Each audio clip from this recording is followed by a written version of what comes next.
Le Cybertruck est-il dangereux pour les occupants? Sa grande dimension extérieure et sa robustesse pourraient être de bons arguments, mais qu'en est-il des occupants pour autant? Alors, ça dure combien ça là, la vidéo? 1 minute 18. On va voir si ça marche déjà. Allez go. Crachons dans le Cybertruck. Il a l'air rigide hein, quand même.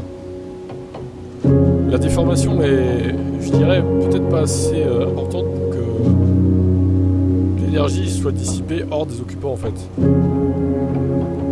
La problématique d'un crash rail ou de test est de dissiper l'énergie cinétique d'un véhicule en à différentes vitesses. Contrairement aux idées reçues, il se déforme plus sous le 150.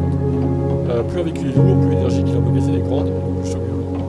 Avec ses 3 tonnes, le Cybertruck emmagasine quasiment 300 000 joules lorsqu'il percute un mur à 50 km/h. Ça équivaut à une chute depuis le 4e étage d'un immeuble.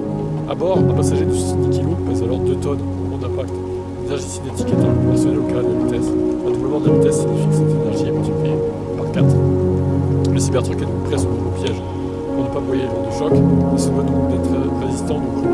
Et c'est le serpent qui se mord la queue. Le problème, c'est qu'à bord, ce sont les passagers qui encaissent toute l'énergie de la déformation du véhicule. À la vision du crash test du Cybertruck, on constate bien que le conducteur est propulsé contre l'airbag avec une puissance rare.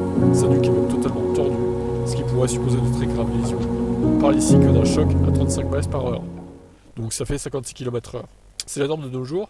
À l'arrière, l'enfant est encore plus maltraité en absence d'airbag. Ce qui interpelle encore plus concernant l'impact du Cybertruck, c'est sa dynamique. Le véhicule s'écrase un peu, 13e seconde, puis plus du tout. On le constate au mouvement soudain des passagers qui sont propulsés vers l'avant. La comparaison avec le crash test du F-150 est utile. On constate que l'airbag du conducteur est plus grand et l'effort est réparti sur l'ensemble de la poitrine. La nuque demeure droite et les lésions sont très probablement moindres dans le Ford électrique. Alors on rappelle que Musk a dit que le Cybertruck était plus safe, plus sécurisant que ses concurrents. Ça n'a pas l'air d'être totalement vrai quand même. Il ne reste plus qu'à attendre les conclusions de l'organisme d'homologation américain de l'HTSA, lesquels se font étrangement attendre. Ah oui, pourtant la NHTSA, ils sont enclins à enfoncer Tesla dès qu'ils peuvent. Hein. Donc bon, des questions qui restent en suspens concernant le Cybertruck et sa sécurité pour les occupants. Vous en pensez quoi vous?